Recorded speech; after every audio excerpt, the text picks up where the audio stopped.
Hello, everyone. So pleased that you could join us for our conversation today. My name is Dr. Tricia Lorette, and I'm a faculty member in the Bachelor of Early Childhood Curriculum Studies program at MacEwan University in Edmonton, Alberta, Canada.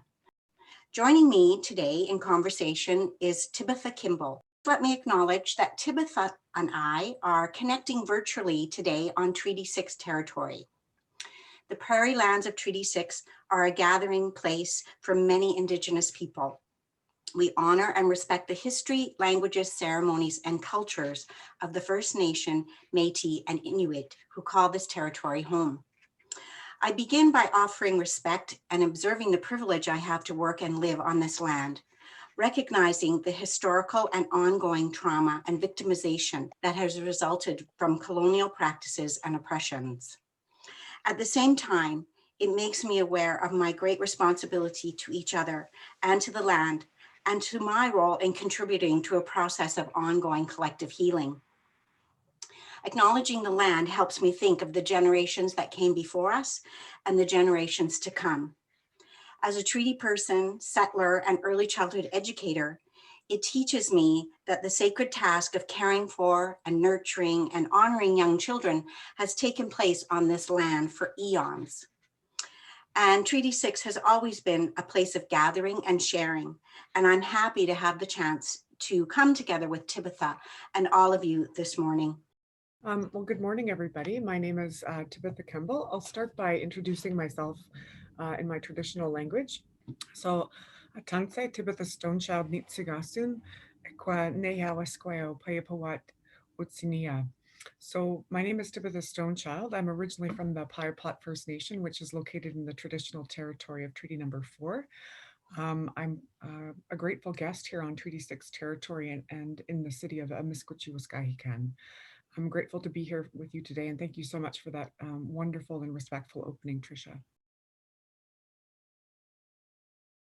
I'd like to first just acknowledge the contributions of Indigenous parents and caregivers throughout the process, and just the strength and survivance of Indigenous women, the enduring hearts of Indigenous women to keep on thriving in these systems. So I'll talk a little bit about Edmonton Council for Early Learning and Care, which I joined in 2017. And initially the group was focused on kind of like high level conversations about creating a system of early learning and care in response to End Poverty Edmonton's game changer. So obviously childcare was a key component of that. We spent quite a bit of time kind of talking at a really high level, and it was really important to me to ensure that the voices, needs, perspectives, and lived realities of those who were most affected by these conversations were key informants as part of the process. We understand that Indigenous peoples are rights holders in these areas. And so ensuring that their voices and perspectives were amplified was a key part of that. So I asked the chair to try an alternative approach to gathering in talking circles with those who would be affected by these changes, and really was motivated by this, I think, a lifelong commitment to social accountability, which is really that, I mean, there's a common saying of nothing about us without us, but social accountability is really like, it directs our actions to ensure that everything that we do, from teaching, learning to practice, is responsive to the needs of the communities that we serve. It was also really important for me to remind myself and to remain centered in the rights of Indigenous peoples that are under the United Nations Declaration of Rights of Indigenous Peoples, and really specifically around self-determination and autonomy. There's a long, protracted, and violent history of colonial imposition of ideas, schooling, that sort of thing. So we're trying to ensure that the rights of Indigenous peoples were upheld, and really ensuring that the needs, experiences of those who are most impacted by these system changes are amplified, and if not privileged in these conversations. So a little bit about End Poverty, Edmonton's Game Changer. So early learning and care was a key component of that. And what we know is that the impacts of intense, well-funded and well-designed early childhood development on the impacts or the life trajectories of excluded populations is really well known and understood. We know the powerful role that early education can play in later outcomes in high school graduation, um, uh, involvement with child welfare and justice systems, and the list goes on and on. Early childhood, as we know, is the most important part of a child's developmental period. We also know about the role of access and affordability of early learning and care in terms of mediating the cycles of poverty, um, and really focusing on access and affordability and what that means uh, specifically to Black, Indigenous, and persons of color. So through that lens, the primary question was, how are we considering, if at all, these known facts in relation to the needs and lived realities of Indigenous children and their parents and caregivers in the city of Edmonton, as well as what role can early learning and care play in redressing the vast overrepresentation of Indigenous peoples and children in poverty here in Amiskwichiwaskahikan. So those were the kind of the founding questions. I'll talk a little bit about the process. Talking circles, I mean, have long been practiced by Indigenous peoples and communities, but it was important to introduce this into this process, really to remember, as part of a decolonial process, pulling people together in a non-hierarchical practice of sharing, deconstructs kind of the colonial nature of engagement. It was also important because it's a powerful tool to help build trust and to bring about narrative. So ensuring qualitative responses versus quantitative. We have also a long and protracted history of being, oh goodness, quantitative data kind of misrepresenting the true nature and depth and scope of problems and experiences, especially among Indigenous people. So doing talking circles was really an intentional approach to starting this in a good way and to observing the principles of relationality and being in good relation with Indigenous peoples. So we met with the co-chairs of the End Poverty Edmonton Indigenous Circles, sought permission to engage with Indigenous peoples and communities. We also received an elder's blessing before the talking circles began, so that it also started in a good way. And we brought in food, which is very customary when we gather. But we also were responsive to the lived realities of parents who participated and wanted to make sure that they could do so without incurring any expenses. So we funded transportation and provided childcare in cases where it was needed. Another key aspect is that we asked for permission directly from parents and caregivers to engage with them in this way, and then to use their narratives, the themes that we would gather from those narratives, and create a report that we would share back. And the key aspect of this, and one of the, I think, most important pieces for parents, was that they would get to see this report at the end. So accountability in terms of our relation, it was important that we always report back, and that an initial report was shared, and then any feedback that was gathered, if we had misrepresented or if people wanted to retract comments or withdraw participation, that was always an option. But our accountability mechanism was in place by starting in a talking circle this way. Another key aspect was that the analysis of the talking circle reports, so all of the narratives, the analysis and interpretation was done by Indigenous people for Indigenous people. And that's another key aspect of decolonizing research approaches and research processes in the current context, but also moving forward. So one of the questions that one of the key aspects that I'd like to share with you about the importance of this process was really, for many non-Indigenous researchers, the knowledge about the long and really protracted history of research on Indigenous peoples is not widely known. I think we know kind of like the broad themes, but there's a long history of kind of extractive research processes on Indigenous peoples, where conclusions are drawn, inferences are made that are often inaccurate, unresponsive, and misrepresentative, and in some cases negatively pathologize Indigenous peoples. So we were focused really on ensuring that we were responsive to the 4 R's of Indigenous engaged research, which are respect, relevance, reciprocity, and responsibility.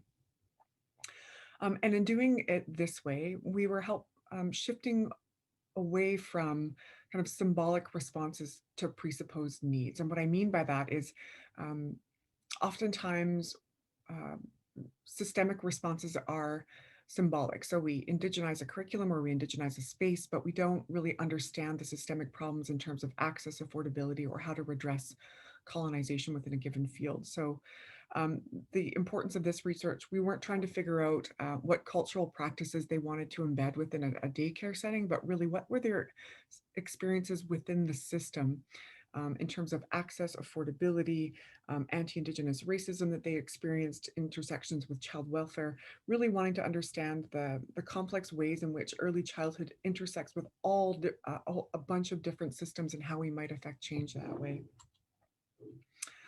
So the themes that emerged from these talking circles, there were 6 of them. What was interesting is that the findings present both hope and opportunity, but they presented a lot of risk for the parents who participated. Hope and opportunity in that there's very common themes that emerged across all the talking circles, which is a great thing to see. But it was quite risky for Indigenous parents to share. One of the main findings was that early learning and care and the people within the system are either knowingly or unknowingly complicit in ongoing cycles of oppression and dispossession. And what I mean by that is that the majority of Indigenous participants had intersections. So almost all of the Indigenous parents and caregivers who participated had some form of interaction with child welfare through daycares, through the system of early learning and care. So the legacy of child welfare is ongoing. And it's important to historicize this against the backdrop of Indian residential schools, the 60s scoop, the millennial scoop. These continue to linger on and they are ever present. The threat of child welfare was ever present in our conversations with Indigenous parents, and the ways in which childcare workers and daycares themselves participate in calling child welfare authorities if their children were unfed or unkempt, or if the child care center didn't understand the lived realities in which the parents were trying to raise their children. There was an ever-present threat there. The other thing that we heard loud and clear was a need for Indigenous childcare workers who would facilitate or act as like cultural brokers, cultural knowledge brokers, to not only build up the parents' knowledge and familiarity and capacity to also be knowledge holders of cultural knowledge holders that they could then pass down onto their children, but also sharing Indigenous knowledge, ways of knowing and being with children while they were in the center. They were also very adamant that having Indigenous childcare workers served as a protective factor, because it was understood that an Indigenous childcare worker would understand the legacy of colonialism that continues to flow through their lives, and how that impacts their ability to get their kids to daycare on time, for them to have adequate food and clothing, and in having that relationality and that shared understanding, the likelihood of the threat of child welfare intervention was reduced. So that was a really important and necessary theme. What they also talked about was the need for in-service and pre-service training for non-Indigenous childcare workers across the system, not only to understand the legacy impacts of Indian residential schools, but really the multiple and complex ways in which colonialism continues to impact their lives, and how that information can inform and shape culturally safe care and culturally safe relationships, not only with parents, but also with children. So really important systemic findings. So if we take those and we talk a little bit about hopes and dreams, or what change is currently happening, what we're starting to see, and I'm really quite grateful for you, Dr. Lorette, for the ways in which you are taking up the recommendations and starting and supporting conversations about addressing the recommendations that are in the report in our spheres of influence. So it's really important that those conversations are happening. We're not quite yet focused on addressing the systemic issues within child welfare, and that's not blaming or accusatory. It's just that the report has both upstream and downstream recommendations. It's not so simple as, incorporating Indigenous cultural ways of knowing and being into curriculum or into spaces and places, but it's really about the center as well as upstream and downstream changes that can take place. And what I mean by that is really focusing on using our collective voice to help shape and change child welfare policy and legislation, as well as the need for in-service and pre-service training and development of childcare workers, the need for responsive funding and service delivery models. So another theme was that hubs of service, a service delivery hub was a key important theme that emerged from this, that it wasn't just a transactional relationship, but that the whole community, including social workers, transportation, food, housing, was all incorporated into that relationship, into that structure. And then lastly, changing behavior and action within people and across systems. So if you're interested in learning a little bit more, the report is embedded within End Poverty Edmonton's website. Really excited to share this information and grateful again to be joining you here today.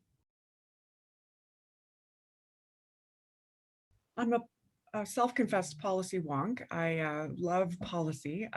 My hope would be that the changes around child welfare legislation, especially around the categorization of neglect and how that continues to uphold the overrepresentation or overapprehension of Indigenous children, is an important feature of that.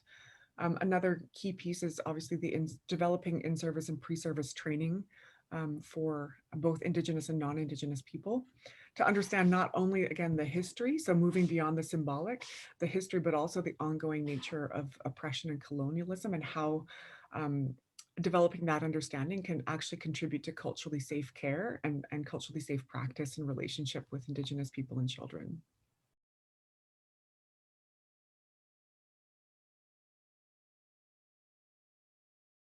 Well, I would advise reading the report to get a good understanding of the local needs of Indigenous parents and caregivers in Amiskwichiwaskahikan. They've identified really key strategic areas that we can make some change. If you were an early childhood educator within a post-secondary institution, there are conversations that can happen around, especially building up a workforce of Indigenous peoples within ELCD and ELCC programs. There's also conversations that I think can emerge from the report, especially around developing culturally safe and culturally responsive curriculum, as well as using a collective voice to start talking about the ways in which the childcare system, is also kind of complicit in the ongoing overrepresentation of Indigenous children and child welfare. So I think those are some of the key hopes for me as this moves forward. So thank you, Tabitha, so much for joining us today. It was an honor. Thank you.